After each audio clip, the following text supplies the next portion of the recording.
मराठीतच बोलायचं. तू काय बोलतो मला मराठी येत नाही? मराठीतच बोला. तुझी उद्या डीआरएम कडे कंप्लेंट नंबर कर. तुझा नंबर डीआरएम कडे कंप्लेंट करणार. तुला मराठीतच बोलावं लागणार, नाही तर तुझ्या राज्यातून काम करायचं.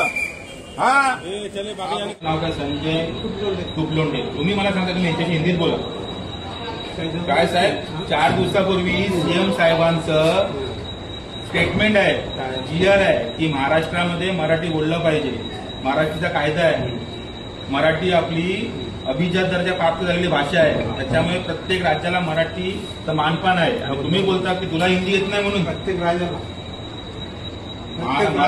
मराठी हिला अभिजात दर्जा प्राप्त झालेला आहे. त्याच्यामुळे मराठी झालेलं आहे. आत्ताच झालाय का? अरे यार, तुम्हाला हेच माहिती नाही. किती वर्ष सर्व्हिस झाली साहेब तुमची? आधी तर होऊ दे, आपण कधी प्राप्त झाला? तुम्हाला माहिती, गव्हर्नमेंट स्टुडंट तुम्ही, तुम्हाला माहिती पाहिजे मराठीचा अभिजात दर्जा कधी प्राप्त झाला. आणि तुम्ही मला बोलताय की तुला हिंदी येत नाही. मराठीतच बोलायचं. तू काय बोलतो मला मराठी येत नाही?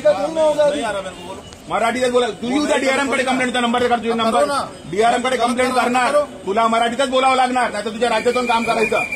हा नाव काय? संजय तुपलोंडे. तुम्ही मला सांगता तुम्ही यांच्याशी हिंदीत बोला. काय साहेब, 4 दिवसापूर्वी सीएम साहेबांचं स्टेटमेंट आहे, क्लिअर आहे की महाराष्ट्रामध्ये मराठी बोललं पाहिजे. महाराष्ट्राचा कायदा आहे.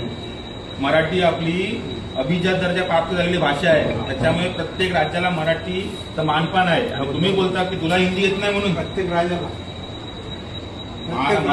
मराठी हिला अभिजात दर्जा प्राप्त झालेला आहे. त्याच्यामुळे मराठी झालेलं आहे.